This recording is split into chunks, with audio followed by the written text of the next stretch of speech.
Our solar system is home to 8 planets and nearly 300 known moons, but of those many worlds, only 2 are shaped by an active rain cycle: Earth and Saturn's largest moon, Titan.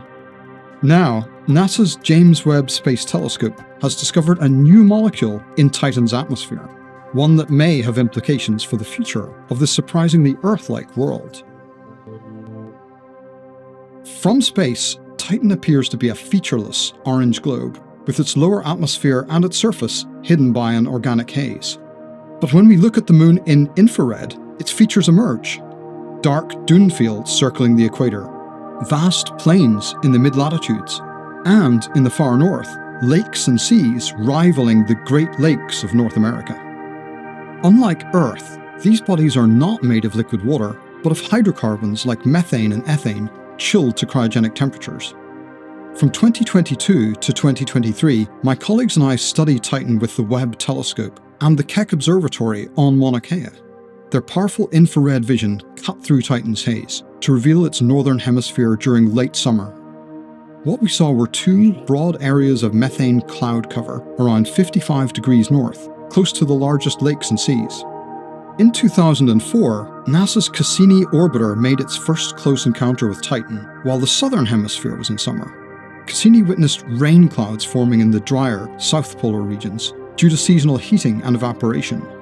Climate models predicted that as Titan's northern hemisphere entered summer, beginning in 2017, methane would evaporate from its large lakes and seas, rising into the lower atmosphere to form rain clouds. Now, our study has confirmed that when Titan's northern hemisphere warms up, it also undergoes a seasonal cycle of cloud formation.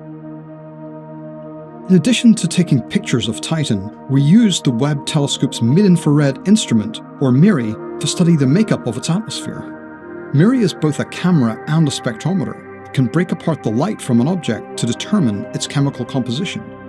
Like Earth, Titan's atmosphere is made primarily of nitrogen, but it also has a substantial amount of methane, which plays a similar role to Earth's water vapor. Trace gases are present as well, including heavier hydrocarbons like ethane, but the details of their formation are murky. Now, Webb's MIRI instrument has shed new light on how these hydrocarbons form. When MIRI measured Titan's spectrum, it saw a previously undetected spike, indicating the presence of the methyl radical, the missing link to the heavier hydrocarbons. Here's how the process works. In Titan's upper atmosphere, UV radiation from the Sun and electrons from Saturn break apart methane into hydrogen atoms and methyl radicals. The hydrogen is lost to space, while the short-lived methyl radicals recombine into heavier molecules like ethane. Ethane and methane eventually condense into droplets and rain out of the atmosphere, replenishing lakes and seas on the surface.